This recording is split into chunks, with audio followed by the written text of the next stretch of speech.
नमस्कार, नक्षत्रवाणी के YouTube channel पर आपका स्वागत है। मैं हूं संतोष देशपांडे। आज हम चर्चा करेंगे गुरु का सातवें घर से संबंध। सातवें घर से संबंध का तात्पर्य ही मेरा यह है कि सातवें घर का उपनक्षत्र स्वामी गुरु। सातवें कॉम्बिनेशन क्या? कॉम्बिनेशन ये है कि सातवें घर का उपनक्षत्र स्वामी तो गुरु है, लेकिन वास्तविक रूप से गुरु कहीं और बैठा है, तीसरे घर में या नौवें घर में या आठवें घर में या 12वें घर में या छठवें घर में। तो ऐसी स्थिति में ग्रहों की कई परिस्थितियां, कई सिचुएशन संभावित है। मान लीजिए कि जो मेरे अध्ययन में आया है, जो मेरे नोटिस में आया है, कुछ विशेष परिस्थितियां कि सातवें घर का उपनक्षत्र स्वामी तो गुरु है और उसकी जो लॉर्डशिप है, उसका जो स्वामित्व है वो छठवें घर का, यानी कि कुंडली के छठवें भाव में 9 नंबर लिखा हुआ है, या सातवें घर का उपनक्षत्र स्वामी गुरु है और वो 12वें घर में बैठा हुआ हो, या 12वें घर में 9 का आंकड़ा लिखा हुआ हो या 12 का आंकड़ा लिखा हो मीन राशि का। तो ऐसी स्थिति में गुरु का जो स्वामित्व है छठवें घर का अथवा 12वें घर का, और गुरु उपनक्षत्र स्वामी होकर के सातवें घर का उपनक्षत्र स्वामी होकर के कहीं और बैठा हुआ है। ऐसी स्थिति जो मेरे देखने में आया है। अच्छा, इसमें एक कंडीशन और जो खास विशेष परिस्थितियों में कि कभी कभी ऐसा होता है कि जैसे 27 नक्षत्रों में से हर ग्रह के हिस्से में 3 नक्षत्र आए हैं, इसी प्रकार से गुरु के हिस्से में भी 3 नक्षत्र आए हुए हैं। उन तीनों नक्षत्रों में किसी अन्य ग्रह का बैठा न होना, तीनों नक्षत्र खाली होना, तो ऐसी स्थिति में वो गुरु और अधिक पावरफुल होकर के और फल देगा। अगर गुरु के नक्षत्र में कोई और ग्रह बैठा है तब तो गुरु कमजोर है, तब तो वो छठवें और 12वें घर का फल उतने ताकत से, उतनी शक्ति से नहीं दे पाएगा। लेकिन अगर गुरु सातवें घर का उपनक्षत्र स्वामी हो, उसका स्वामित्व जो है, उसकी जो लॉर्डशिप है वो छठवें घर की या 12वें घर की हो, और इसके साथ में एक तीसरी कंडीशन ये भी है कि गुरु के तीनों नक्षत्रों में से किसी भी नक्षत्र में किसी अन्य ग्रह का बैठा हुआ न होना।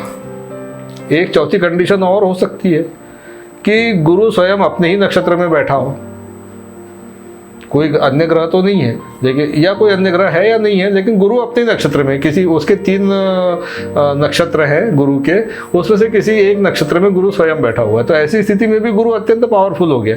अब उसकी वो सातवें घर का फल देना है उसको, उसकी जो लॉर्डशिप है वो छठवें या 12वें घर की है, तो क्या फल होंगे?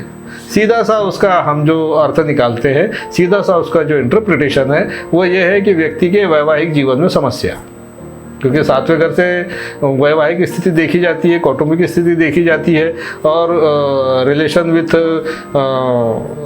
रिलेटिव्स, डिफरेंट रिलेटिव, अगर खासतौर से लड़कियों के मामले में, महिलाओं के मामले में, क्योंकि उनको ससुराल में रहना पड़ता है, तो ससुराल के जो अन्य संबंधी होते हैं उनके साथ में जो उनके रिलेशनशिप होते हैं, सास हो गई, ससुर हो गया या देवर हो गया और भाभियाँ हो गई और अन्य प्रकार के जितने भी रिलेशनशिप है, उसमें बिगाड़ उत्पन्न होना। उसमें से जो प्रमुखता से देखने में आता है कि घर में उसका, उस लड़की का या उस महिला का अपने पति के साथ में अक्सर विवाद होना। ये पहला, अगर ये जो मैंने ग्रह स्थितियाँ बताई हैं, अगर ये ग्रह स्थिति किसी महिला की कुंडली में है या पुरुष की भी कुंडली में है, तो उसके वैवाहिक जीवन में हमेशा खटपट चलते रहती है। और फिर वो व्यक्ति जो है बहुत प्रयास करता है, बहुत ज़्यादा परेशान रहता है वो अपने पति से, या पति है तो पत्नी से, पत्नी है तो पति से, और अगर पत्नी है, अगर महिला है तो उसके जो ससुराल वाले हैं उनसे प्रताड़ित होती है। ऐसा नहीं है कि महिला ही प्रताड़ित होती है, कई मामलों में ऐसा देखने में आया है कि पुरुष भी प्रताड़ित होता है। उन सबकी कुंडली का अध्ययन करने पर कई कुंडलियों में गुरु का इस प्रकार का कॉम्बिनेशन देखने में आया है। पत्नी का घर से चले जाना, कुल मिलाकर के वैवाहिक जीवन की बिगाड़, वैवाहिक जीवन में खटास, ये गुरु का प्राथमिक लक्षण है। अगर ये मैंने जो बताया उस प्रकार की ग्रह स्थितियाँ किसी व्यक्ति के जीवन में आती हैं तो अब व्यक्ति जो है ये डायग्नोस के लिए तो आता नहीं है। कई मेरे दर्शकों का कहना है कि आप इतने कॉम्बिनेशन बताते हो कि नक्षत्र स्वामी उपनक्षत्र स्वामी, ये तो हमको समझ में आता नहीं, पर हमारे साथ में ये वाली समस्या है। मैं उनकी कुंडली देख करके और ये आइडेंटिफाई करता हूँ कि भाई आपके जीवन में अनकी समस्या है, और वो उसको 99%, 98%, 95% जो है उसको एंडोर्स करते हैं कि हाँ गुरुजी ये बात तो सही है। ऐसा तो हमारे घर में होता है।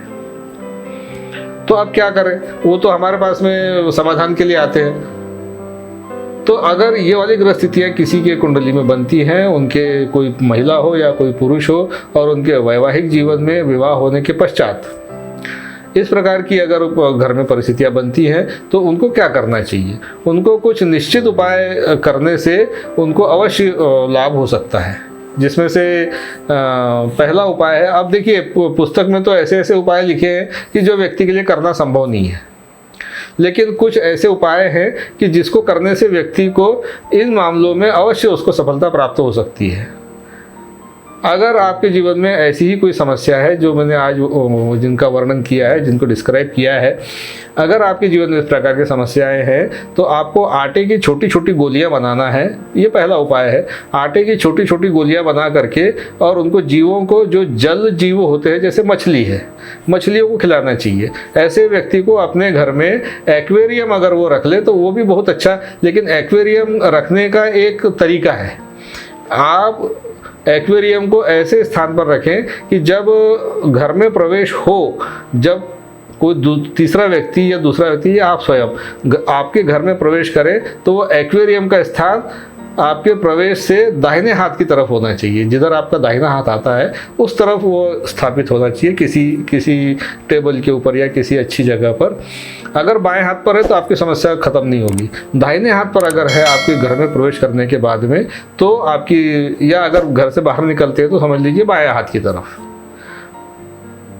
आप एक्वेरियम रख सकते हैं घर में, नंबर 1। नंबर दूसरी बात है कि अगर आप एक्वेरियम नहीं रख सकते, मछली घर अगर अपने घर में स्थापित नहीं कर सकते, तो आपको जो है छोटी छोटी गोलियां बना करके और किसी तालाब में या ऐसी जगह पर जहां मछलियां पाई जाती हैं, जब भी आप कहीं घूमने घामने जाते हैं और किसी बड़ी नदी में या किसी ऐसी जगह पर कि जहाँ पर जल जीव पाए जाते हैं, जल जंतु पाए जाते हैं, तो वहाँ पर आपको ये आटे की छोटी छोटी गोलियां बना करके और उसमें डाल देना चाहिए।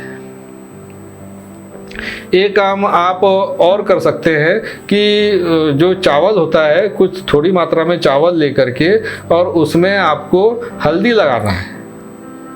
तो चावल कितना होना चाहिए? चावल 400 ग्राम होना चाहिए कम से कम।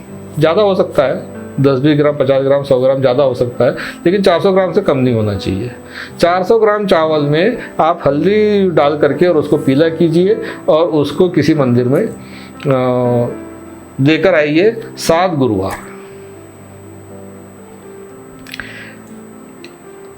वैवाहिक जीवन में और घरेलू शांति के लिए एक काम आप और कर सकते हैं कि आप जो बड़ का बरगद, बड़ हमारे भाषा में बड़ बोलते हैं और जनरली उसको बरगद का पेड़ कहा जाता है। बरगद के पेड़ की जो जड़ की मिट्टी होती है, उस मिट्टी को आपको थोड़ा सा उठा करके घर में लाना है और उसमें प्रतिदिन थोड़ा सा दूध डालना है और दूध से गीला करना है उस मिट्टी को, अगर सूख गया तो, और उसमें थोड़ा सा उंगली रगड़ करके, उंगलियां आपको ये 2 इस्तेमाल करना है, बीच की 2 उंगलियां इस्तेमाल करना है, इसमें से कोई भी उंगली चलेगी। ये इंडेक्स फिंगर बिल्कुल नहीं चलती। ये इंडेक्स फिंगर से आप ये ऐसा वो तिलक लगाएंगे तो आप शकुन हो जाएगा। आप ये 2 उंगलियों का इस्तेमाल करें टीका लगाने के लिए। हल्के से आपको दूध डाल करके और उस मिट्टी में उसका टीका आपको अपने माथे पर धारण करना है। इन ग्रह स्थितियों के साथ ही अगर बुध आपके 12वें घर में बैठा है और ज़्यादा विस्फोटक स्थिति हो रही है, तलाक की नौबत आ रही है, रोज़ धमकी मिल रही है तलाक की, या फिर घर से चले जाने की, या आपका वैवाहिक जीवन के नाश हो जाने की, तो ऐसी स्थिति में, और अगर आपने ऐसी स्थिति में कहीं अपने माथे के ऊपर पीला टीका या फिर इस प्रकार का जो बढ़ के वृक्ष की मिट्टी का टीका लगाने की बजाय आपने राखड़ धारण कर ली। राख से मेरा मतलब जैसे अगरबत्ती वगैरह लोग बाग जलाते हैं या धूप बत्ती जलाते हैं और उसकी जो राख गिरती है उस राख को आपने माथे पे धारण कर लिया तो आपकी समस्या और अधिक उग्र हो सकती है।